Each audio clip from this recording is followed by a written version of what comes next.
News channel सक्षम news channel network ला subscribe करा, लाईक करून शेअर करा। वंचित बहुजन आघाडीचा निर्धार भव्य मेळावा उत्साहात संपन्न। सुजातदादा आंबेडकरांचे प्रभावी मार्गदर्शन। संग्रामपूर तालुक्यातील वरवट बकाल येथे वंचित बहुजन आघाडी तालुक्याच्या वतीने भव्य निर्धार मेळाव्याचे आयोजन करण्यात आले होते। या मेळाव्याला प्रमुख मार्गदर्शक म्हणून युवकांचे प्रेरणास्थान आणि बहुजनांचा आयकॉन सुजातदादा आंबेडकर यांनी उपस्थित राहून कार्यकर्त्यांना प्रेरित केले। यावेळी सुजातदादा आंबेडकर यांनी आपल्या प्रभावी भाषणातून वंचित बहुजन आघाडीच्या कार्यकर्त्यांना आणि बहुजन समाज बांधवांना आवाहन केले की येणाऱ्या जिल्हा परिषद, पंचायत समिती आणि नगरपंचायत निवडणुकीत वंचित बहुजन आघाडीला ताबा मिळाल्यास संग्रामपूर तालुक्यात बेरोजगारांसाठी रोजगार निर्मिती, रुग्णांसाठी नवीन हॉस्पिटल सेवा तसेच शिक्षण क्षेत्रात उपक्रम राबवले जातील। ते पुढे म्हणाले की ज्यांच्या नावावर प्रस्थापित लोक राजकारण करत आहेत ते जनतेला दिशाभूल करून फसवत आहेत, म्हणून यावेळी जनता सतर्क राहून वंचित बहुजन आघाडीच्या उमेदवारांना निवडून आणावे। या मेळाव्याला वंचित बहुजन आघाडीचे जिल्हा व तालुका पदाधिकारी, कार्यकर्ते आणि मोठ्या संख्येने जनतेची उपस्थिती लाभली।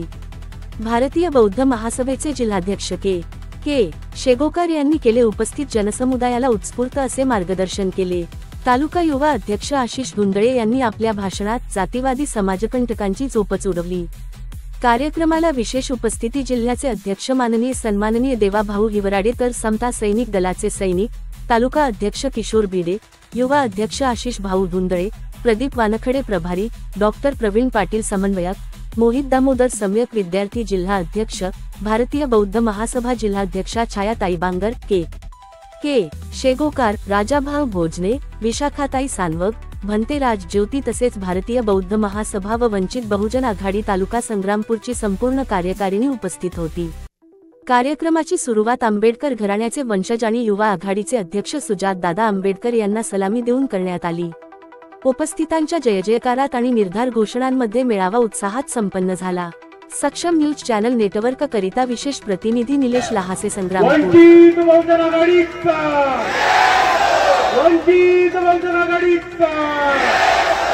बाळासाहेब आंबेडकर तुम आगे पढ़ो, बाळासाहेब आंबेडकर तुम आगे पढ़ो। त्यांना जे सोडवू शकेल त्या निवडणुका आलेल्या आहेत आणि म्हणून मी आपल्या सर्वांना एवढीच विनंती करतो की लोकसभेला झालं ते झालं, विधानसभेला झालं ते झालं, कोणत्याही परिस्थितीत येणाऱ्या स्थानिक स्वराज्य संस्थांमध्ये मागे हटायचं नाही, अशी मी आपल्या सर्वांना कळकळीची विनंती करतो। पण जर बघितलं तर आपल्या संग्रामपूर तालुक्यामधलं कितीतरी युवक हे शिक्षणासाठी बाहेर जातात, शिक्षणासाठी आपल्या तालुक्याच्या बाहेर आणि जिल्ह्याबाहेर जातात। कशासाठी जातात? कारण आपल्या तालुक्यामध्ये एकही चांगल्या दर्जाची शिक्षण संस्था नाहीये। ही परिस्थिती आपण सर्वांनी समजून घेतली पाहिजे आणि म्हणून मी आपल्या सर्वांना एवढंच सांगतो की जर वंचित बहुजन आघाडी येत्या जिल्हा परिषदेमध्ये आणि पंचायत समितीमध्ये सत्तेत आली तर जिल्हा परिषदेच्या मार्फत संग्रामपूर तालुक्यामध्ये एक कॉलेज आणि शिक्षण संस्था चालू करण्याचं काम हे वंचित बहुजन आघाडी नक्की करणार। आणि शिक्षणाचा मुद्दा सोडत नाही तर आपल्या सर्वांना माहितीये की पुढचा प्रश्न येतो आपल्या रोजगाराचा। कारण आपण सर्व बाबासाहेबांचे छावे, आपण सर्व बाबासाहेबांना मानणारी लोक आणि त्यामुळे आपल्या सर्वांना हे माहितीये की शिक्षण घेण्याचं महत्व काय आणि आपण सर्व लोक शिक्षण घेतो, हट्टाने शिक्षण घेतो, शिकून चौरून पुढे येतो। पण जर आपण शिकून पुढे आल्यानंतर जर आपल्याला आपल्या तालुक्यामध्ये, आपल्या गावामध्ये, आपल्या जिल्ह्यामध्ये जर आपल्याला रोजगार उपलब्ध होणार नसेल, जर आपल्या पोरांना नोकऱ्या मिळणार नसेल तर ती एक गंभीर परिस्थिती येते, हे आपण सर्वांनी समजून घेतलं पाहिजे। आणि म्हणून मी आपल्या सर्वांना म्हणतो की आपल्या इकडे जर आपण विषय बघितला तर आपल्या इकडे मोठ्या प्रमाणात कपास उगवतो, पण एकही सूत गिरणी नाही, टेक्सटाईल इंडस्ट्री नाही, जिनिंग प्रेसिंग मिल नाही।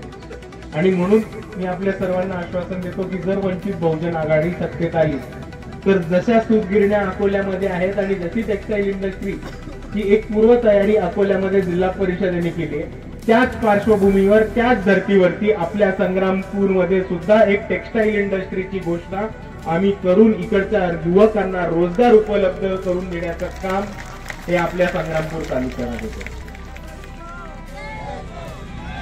अकोल्याच्या धर्तीवरती गाव तिथे आरोग्य केंद्र जसं अकोल्यामध्ये वंचित बहुजन आघाडीने उभं केलंय त्याच पद्धतीने संग्रामपूर मध्ये सुद्धा गाव तिथे आरोग्य केंद्राची संकल्पना आम्ही नक्कीच सत्तेमध्ये आल्यानंतर चालू करू, एवढं मी आपल्या सर्वांना सांगतो. सक्षम न्यूज चॅनल नेटवर्क बातमी आणि जाहिरातीकरिता संपर्क करा